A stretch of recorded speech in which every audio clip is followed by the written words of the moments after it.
What's good, everybody? Happy Friday. Hope you're all doing well.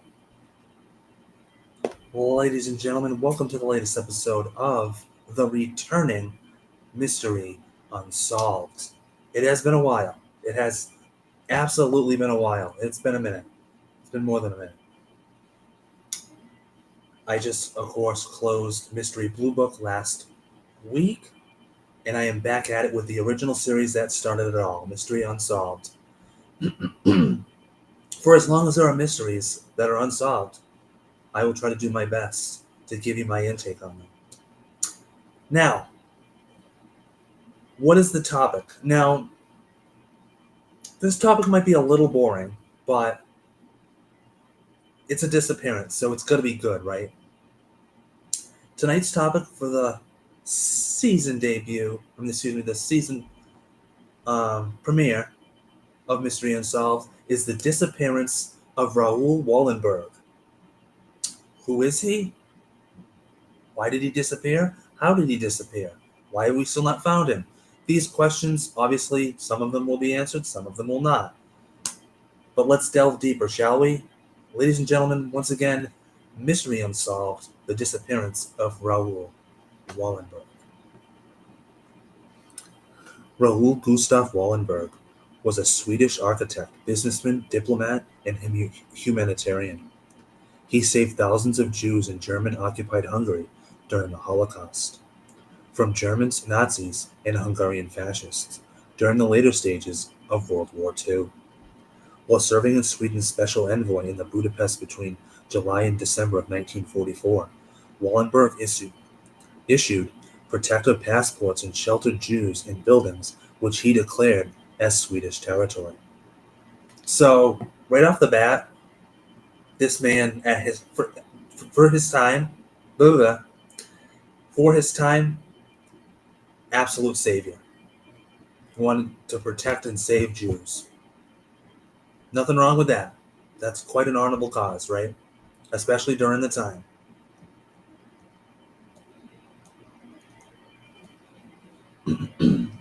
Give me a minute. Okay. So one thing I'm going to have to do is trim this. For some reason, the article that I found on him has just layer after layer after layer after layer. It's just it's ongoing. So I'll try to condense it as good as possible, basically giving everything that I need to in a nutshell. On January 17, 1945, during the siege of Budapest by the Red Army, agents of SM Smersh detained Wallenberg on suspicion of espionage, and he subsequently disappeared. In 1957, 12 years after his disappearance, he was reported by Soviet authorities to have died of a suspected myocardial infarction on July 17, 1947. While imprisoned in Lubyanka, the prison of the headquarters of the NKVD security police in Moscow. A document released in 2023 as part of the President John F. Kennedy assassination records collections indicates that Vyacheslav Nikolov, then an assistant to the head of the KGB, determined, as part of a 1991 inquiry into the circumstances surrounding his disappearance, that Wallenberg had likely been executed by Soviet authorities in late 1947, as a result of the claims that he may have been associated with people helping not only Jews, but also Nazi war criminals escape prosecution. So, right off the bat, again, like I told you, there's layers to this, but right away we got really good, juicy information right in the first paragraph. So, 1957, Soviet authorities are like, he died 2 years after he disappeared. The JFK files that were released 2 years ago, I think, or JFK assassination record collections indicate that for some reason his name was in this too, And Wallenberg, according to Russians, was also executed. So we already have two things. I haven't even gotten to the theories of how he disappeared. And we already have two. However, there is no conclusive proof of this theory of Wallenberg's death, and his cause and date of death have been disputed ever since, with some people claiming to have encountered men matching Wallenberg's description until the 1980s in Soviet prisons and psychiatric hospitals. How nuts is that? The motives behind Wallenberg's arrest and imprisonment by the Soviet government, along with questions surrounding the circumstances of his death and his ties to U.S. intelligence, remain shrouded in mystery and are the subject of continued speculation. In 2016, the Swedish tax agency declared him dead in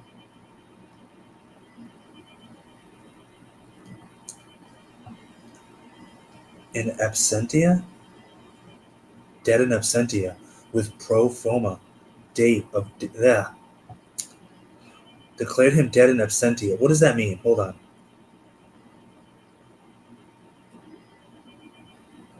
Oh, okay. So there's no proof. So they're saying by default he's dead. With a pro forma date of death noted as July 31st, 1952.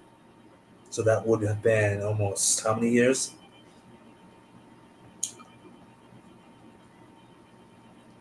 As a result of his successful efforts to rescue Hungarian Jews, Wallenberg has been the subject of numerous humanitarian honors in the decades following his presumed death.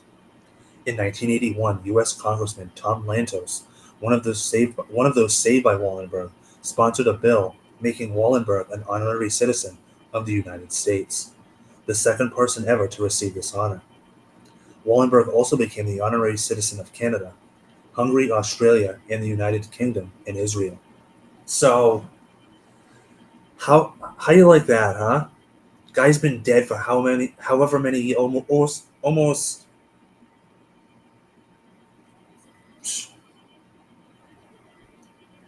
however many years, and they make him an honorary citizen.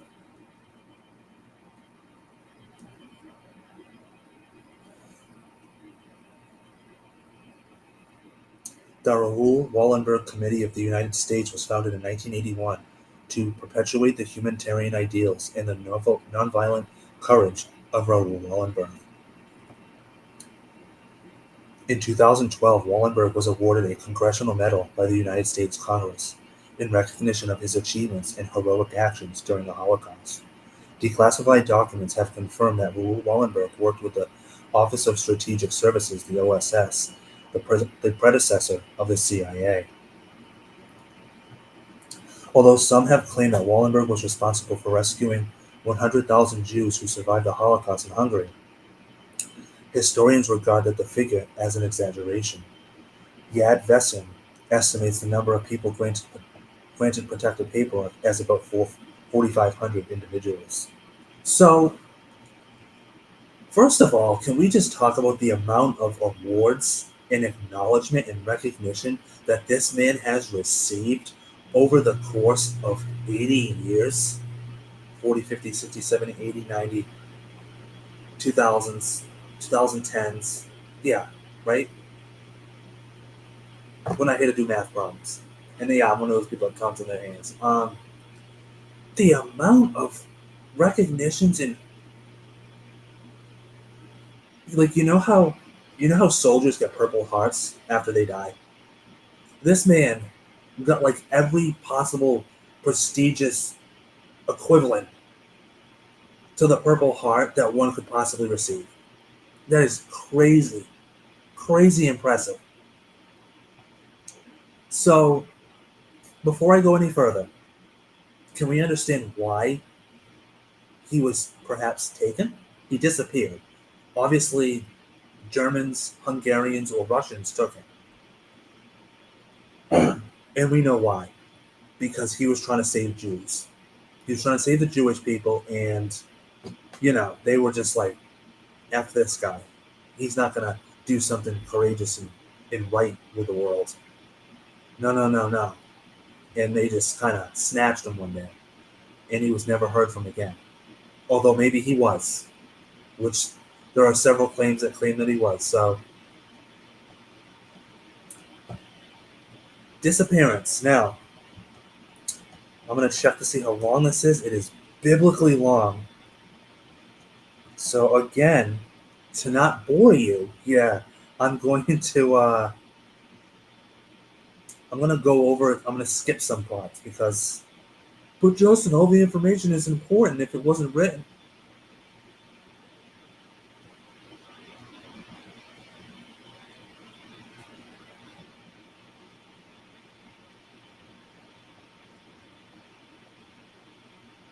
It's just a bunch of it's just a bunch of shit. It's just crazy. On February 6, 1957, a Soviet government released a document dated July 17, 1947, that stated, "I report the prisoner Wallenberg, who is well known to you, died suddenly in his cell this night, probably as a result of a heart attack or heart failure. Pursuant to the instructions given by you, I personally have Wallenberg under my care. I request approval to make an autopsy with a view to establishing a cause of death. I have personally notified the minister as to and it has been ordered to the body to be cremated without autopsy." Well, that's always a yeah, that's not suspicious at all, right? The document was signed by Smoltsov, the head of the Lubyanka prison infamy, and addressed to Viktor Abakumov, the Soviet Minister of the State of Security. In 1989, Wallenberg's personal belongings were returned to his family, including his passport and cigarette case. Soviet officials said they found the materials when they were upgrading the shelves in a storeroom. So, the second thing that baffles me about this case is like we are getting so many details after his death. Like normally, if the person disappears, there's very little on them. There's just theories as to how. Like there's very little evidence that they left behind, and the families usually want to know what happened to them. And there's nothing. It's cut. It's dry. It's to the point. Should be doing this instead of this. Yeah, probably. With this case, the man has received more posthumous awards than anybody I've ever heard. He's more stuff is coming has been like, stuff has been coming out on him ever since he disappeared. From like 1952, 1963, the 80s, 2012, 2013, 2023. Like it's crazy.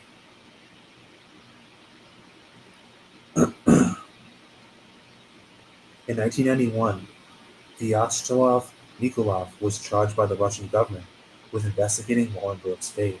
He concluded that Wallenberg died in 1947, executed while a prisoner in Lubyanka. He may have been a victim of the C2 poison, tested at the poison laboratory of the Soviet secret services.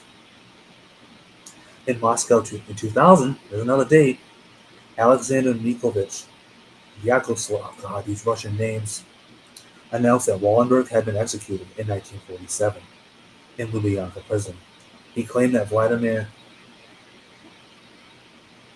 Kushakov, the former Soviet secret police chief, told him about the shooting in a private conversation. The statement did not explain why Wallenberg was killed or why the government had lied about it. General Pavel Sudoplatov claimed that Wallenberg had died after being poisoned by Gregory Miranovsky, a chemist and torturer.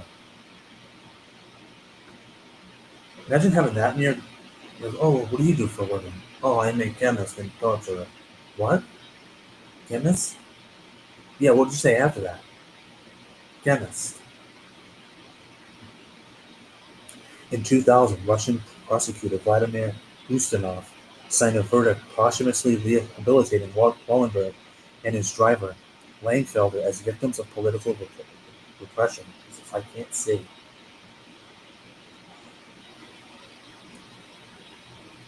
Files pertinent to Wallenberg were turned over to the chief rabbi of Russia by the Russian government in September 2007.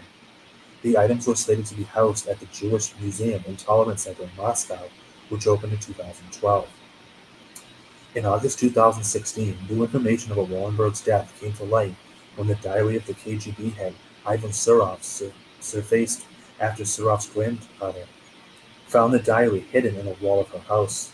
I have no doubt that Wallenberg was liquidated in 1947, Surov wrote. Okay, first of all, Germans apparently had nothing to do with it. The Russians did. And if the Russians didn't have anything to do with his disappearance or death, then why the hell are they? Why do they just keep stamping their name on stuff, right? 1952, 2000, 2007, 2012, 2016. Like the man's been disappeared. He disappeared in 1945, right? Like, what do we? It's just like, oh my god.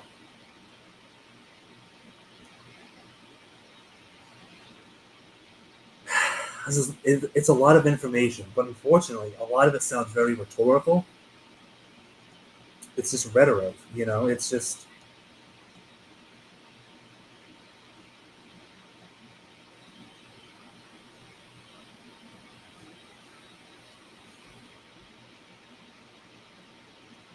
On March 29, 2016, an announcement was made by the Swedish tax agency that a petition to have Wallenberg declared dead in absentia was submitted. It stated that if he did not report to the tax agency before October 14, 2016, he would be declared legally dead. Wallenberg was declared dead legally in October 2016, as announced through the petition. Consistent with the approach used in other cases where the circumstances of death were not known, the Swedish tax agency recorded the date of his death as July 31st, 1952, 5 years after he went missing. So, what does it matter? I'm not trying to be disrespectful or rude, but honestly, you have been dragging this man's name along for literally over 50 years. Over 50 years. If you knew when he disappeared and you knew why he died, why is it continuing to be disputed? He died in 1947? He disappeared in 45? Did he die in 47? Did he die in 52? Did he die in the 80s because people supposedly saw him in a Russian, Turkish prison or whatever the heck it was? Russian prison? There's just a lot of unknowns here. I'm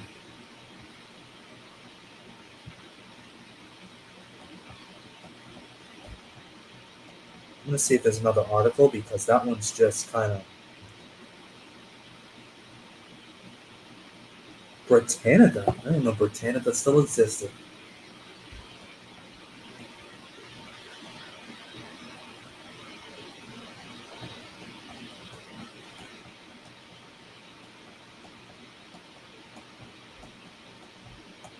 It's just the same thing. I wish they would give me a list, quick little theories as to how he, of when he disappeared or why they thought, what they thought happened to him.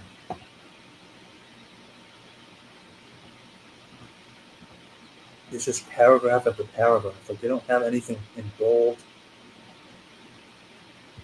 There's just a bunch of information on it. And again, I apologize. I thought this was going to be a little more concrete, like the rest of the cases that I do. Like, oh, here's this person's life.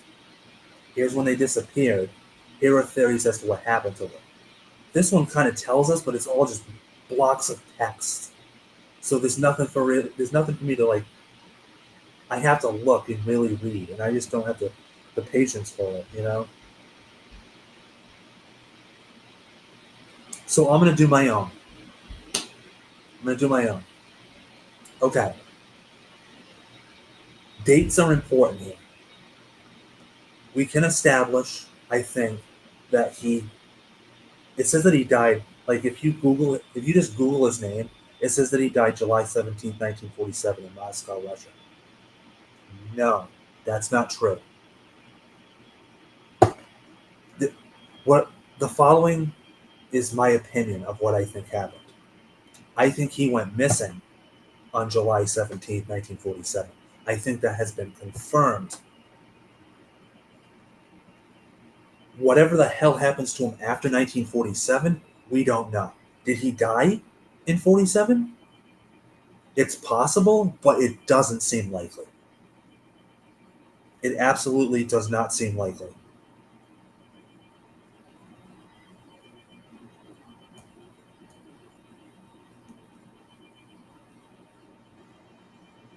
And I already messed it up because they gave me 3 different dates. See what I mean? This case. It shouldn't be as messy as it is. Okay. He disappeared on January 17th, 1945.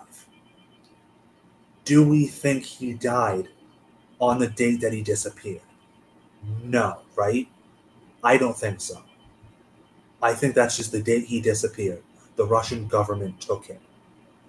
Why? Because he was trying to save Jewish people, because he was involved in their political schemes, and all that jazz.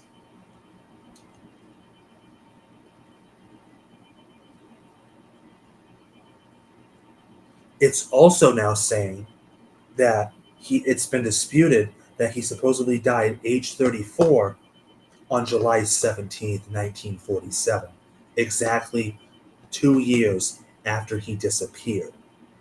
Do we think that he died 2 years after he disappeared? Probably not, because it's the exact date. I think they needed to stamp something, so they just went with let us go with July 17th, 1947. Because I don't think it would be a hell of a coincidence if a guy dies 2 years to the day, on the exact day that he disappeared. I think that maybe Russia needed some type of documentation and they just kind of submitted that. Do we believe that he possibly died in 1952?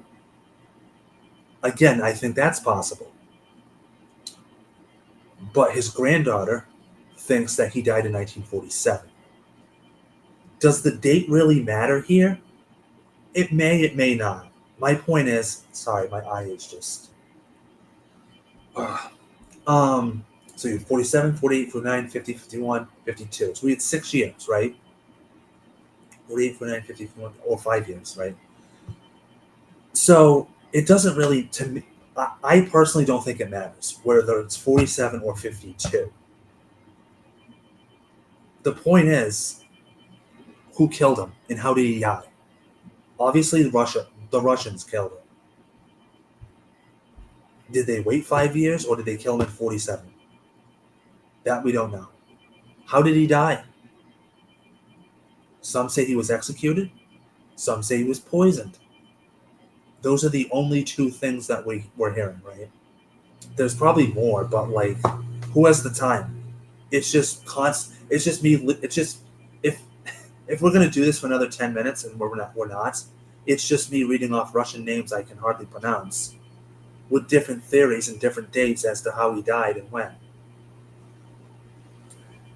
They don't call this a mystery for nothing, right? I think that obviously, yes, I 100% believe he died in Russia.